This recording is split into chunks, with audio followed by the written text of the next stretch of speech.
Este é o último bloco do programa. Agora vamos falar sobre patrimônio cultural, patrimônio histórico, arquitetônico. Arquitetônico, afinal, estamos na Semana do Patrimônio e a gente conversa com a Ana Raquel Castro e com a Luciana Furtado. A Ana Raquel, que está aqui no meio, a Ana Raquel é presidente da Associação dos Agentes de Patrimônio da Amazônia e a Luciana, que está lá na pontinha, é a vice-presidente, não é isso? Sou diretora de comunicação. Ah, então me disseram errado. O presidente está no evento, está tomando conta do evento. Então, desculpa. Então você é diretora de comunicação e a Luciana é a vice-presidente, é isso, da associação. Isso. E amanhã que é o dia do patrimônio, é isso? Amanhã é o dia do patrimônio. Patrimônio cultural, mas a gente está falando de patrimônio material e imaterial também? Patrimônio cultural. No início do ano agora foi sancionada uma lei pelo governo do estado, de 28 de abril, né, a Lei 7.515, que sancionou uma nova data para o nosso calendário comemorativo, que é o Dia do Patrimônio Paraense. Exatamente com a finalidade de fazer com que o paraense pense um pouco mais e atue na preservação do patrimônio cultural. Hoje em dia a gente fala mais sobre a questão do patrimônio cultural. Até há algumas décadas atrás a gente fazia uma ênfase muito na questão do patrimônio histórico e arquitetônico. Agora fala-se mais cultural. Cultural, porque não dá apenas para a gente ficar restrito ao que a gente chama de materialidade, a tangibilidade, né? Hoje se fala muito, está muito em voga essa questão do patrimônio imaterial. Conhecimentos tradicionais também. Isso. É tudo aquilo intangível que a gente não pode ver, né? Mas que tem a sua manifestação material de alguma forma. Então, a gente passou de discutir apenas a questão do patrimônio urbano, os sítios arqueológicos, o patrimônio artístico, arquitetônico, para falar também sobre a questão das manifestações culturais, a questão da religiosidade, a questão das danças, a questão dos saberes, do teatro. Então, tudo isso está um pouco mais em voga nos dias de hoje. A gente tem uma lei que é muito recente do Estado sobre exatamente fazer a regulamentação de como é que se vai fazer esse inventário do patrimônio material aqui no Estado, né? Então, patrimônio imaterial. Imaterial, porque do material já existe, né? Já vem assim de várias décadas. Então agora que na verdade a gente está começando a discutir o que é o patrimônio material, quais são as diversas formas de manifestação. Então esse evento, ele é uma iniciativa da nossa associação, que na verdade é uma associação muito recente, vai fazer um ano agora no dia 20 de novembro, e tem exatamente esse objetivo de ampliar um pouco mais essa discussão sobre o que é o patrimônio. Infelizmente, a nossa sociedade ainda tem uma noção muito restrita do que é o patrimônio, né? O que seria o patrimônio então imaterial? A gente aqui está na luta Pará por causa do carimbó, não é isso? Isso, o carimbó está sendo inventariado. Todo patrimônio, seja ele material ou imaterial, ele tem que passar por um processo de inventário, exatamente para se fazer a colocação de todos os pontos que fazem parte daquele patrimônio. O primeiro, na verdade, por exemplo, o mamulengo poderia ser um patrimônio imaterial? Ele está em processo. Recife, Fortaleza, está no processo. Já é considerado? Não, ele está em processo ainda de inventário. Terminou já, Fortaleza. Ah, já terminou de Ceará foram 4 anos. Sim. Aqui no Pará, em nível federal, que já está acontecendo há algum tempo, o nosso patrimônio material, que na verdade foi o terceiro a ser registrado no Brasil, foi o Círio de Nazaré. Então teve que se fazer uma extensa pesquisa, exatamente identificando todos os pontos da culinária até os brinquedos de Miriti, todos os elementos que compõem essa manifestação imaterial. Embora exista a manifestação da matéria na corda, na berlinda, é basicamente uma manifestação imaterial da fé, é isso que move essa manifestação. E o segundo, que já está passando pelo processo de inventário para ser registrado em nível nacional, é o carimbó. E é definido por quem?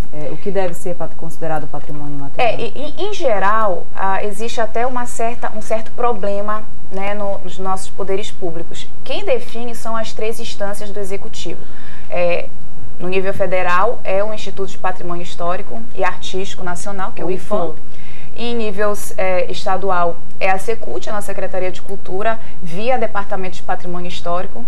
E em nível municipal, no caso de Belém, seria a Fumbel, mas a gente ainda não tem uma secretaria específica para fazer esse tipo de inventário.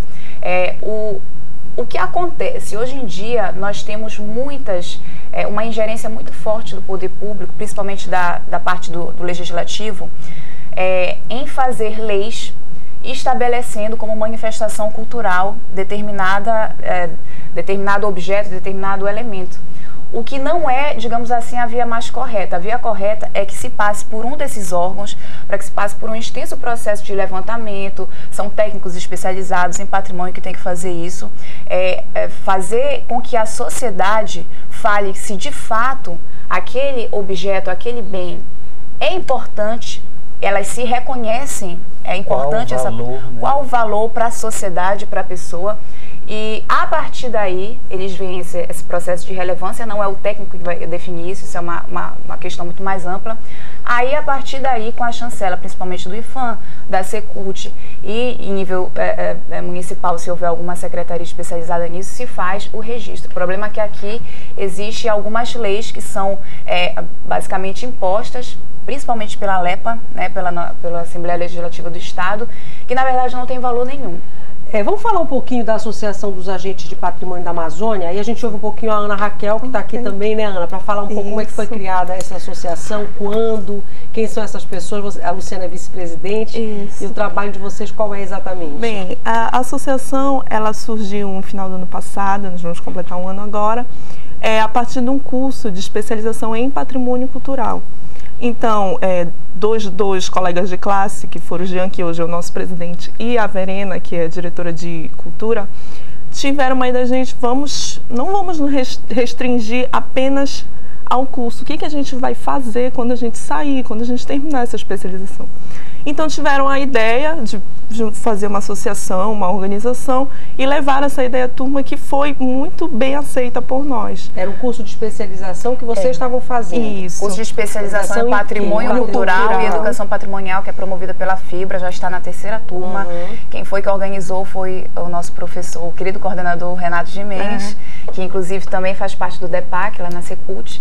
Então, é um desafio que ele lançou, já está na 3ª semana, está dando frutos, né? Inclusive, esse evento é um dos frutos da associação. Uma das iniciativas da associação é justamente essa Semana do Patrimônio, é isso? Isso, é promover debates e levar esses debates à sociedade em torno do patrimônio cultural da região.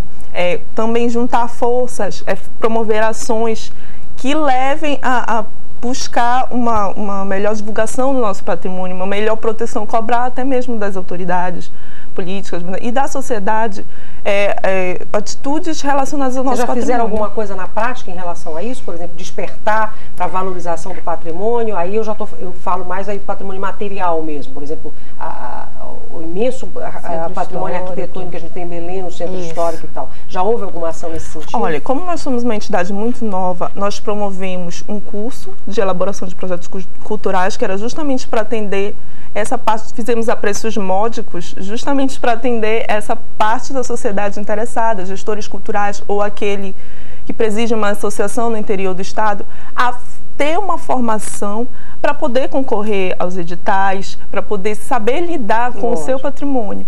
Agora, o nosso maior evento está sendo agora, que é a Semana do Patrimônio, e nós conseguimos angariar com a associação vários parceiros, né? Por exemplo, a Associação da Cidade Velha Cidade Viva, a Foto Ativa, são outras associações voltadas para a questão do patrimônio, que nós estamos tentando unir forças para futuramente promover ações maiores. E o poder público, conseguiram chegar nele? Sim.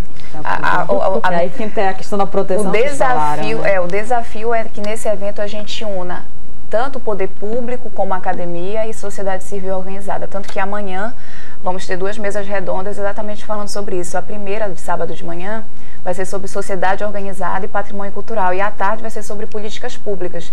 Então é até complicado, eu estava comentando com o professor Salomão que saiu, é complicado fazer essa união, né, entre sociedade. Não dá para se falar sobre patrimônio se não fizer essa união entre essas 3 esferas. Não sai de nada daí. Então, exatamente, eu acredito que esse tipo de evento e outros fóruns que possam surgir daí é exatamente para tentar permanecer com esse tipo de debate, mas unindo essas 3 esferas.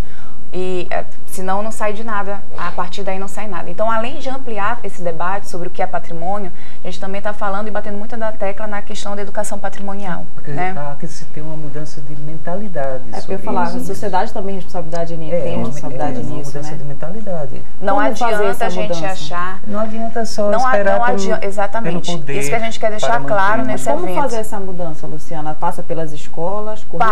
Passa pelas escolas, passa por essa manifestação que a gente está fazendo agora desse evento. a gente tem que deixar claro que não adianta a gente achar que fazer a preservação e a salvaguarda do nosso patrimônio é apenas função do poder público.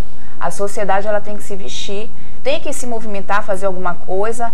A nossa associação ela é derivada desse pensamento. Todos dentro da associação acreditam que cada um de nós é responsável pela preservação do patrimônio. Não adianta a gente fazer o restauro ou a revitalização de algum patrimônio, um bem material, se a sociedade não se reconhece nele. Vamos ouvir um pouquinho, professor Daniel. Quantos anos o senhor mora na França, professor?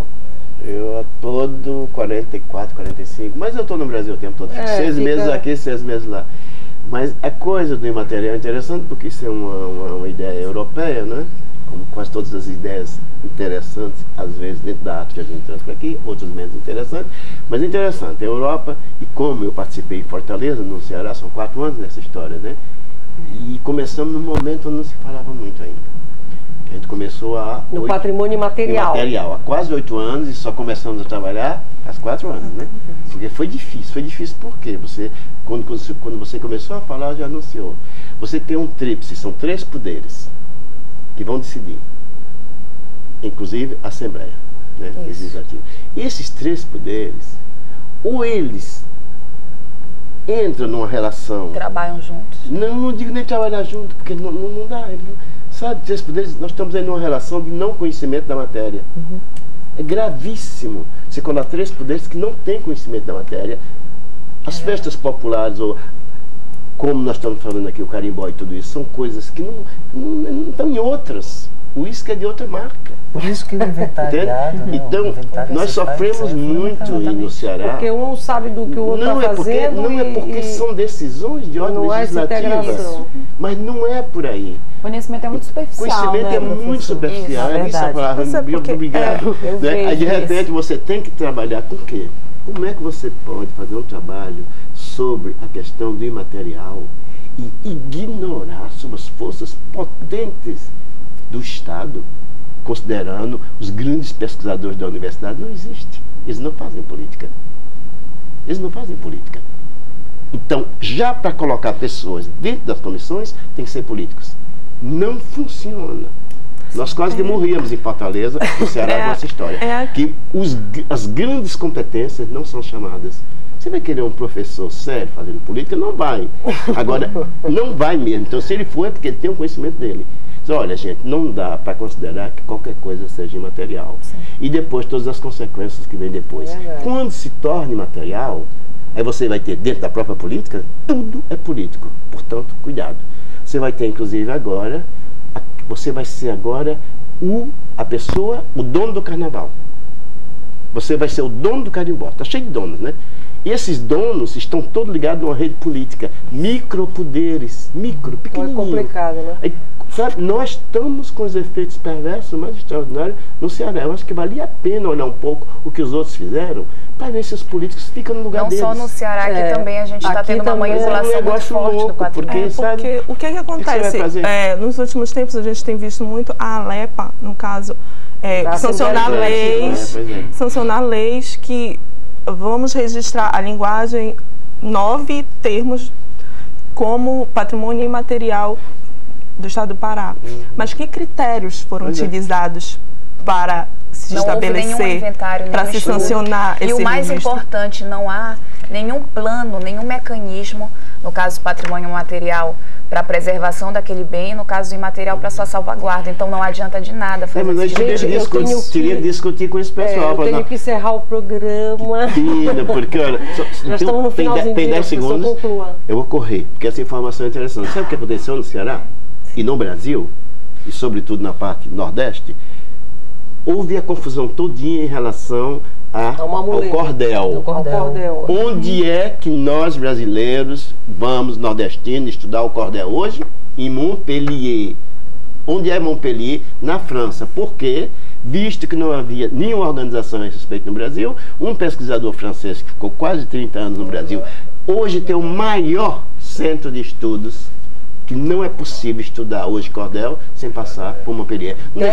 Não deixamos isso para o imaterial, não. Deixa só as meninas, a programação da semana começou ontem, o que tem rapidinho? Só hoje amanhã... nós temos a palestra do professor Maurício Costa, que está acontecendo no auditório do IFAM. Temos a palestra do professor João de Jesus Paz Loureiro. Sobre literatura, senhor, por favor. Sobre literatura como expressão da cultura. À noite, logo mais, teremos a mesa redonda Patrimônio e Difusão. E amanhã, as mesas Sociedade Organizada e Políticas Públicas para o Patrimônio Cultural. As inscrições estão sendo feitas.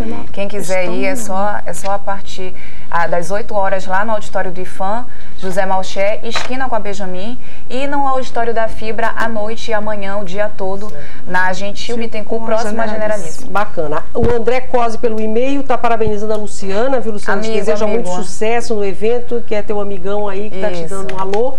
E hoje realmente não deu para fazer, gente, todas as perguntas. Algumas perguntas foram feitas dos telespectadores, mas eu acho que já foram respondidas aqui ao longo do programa.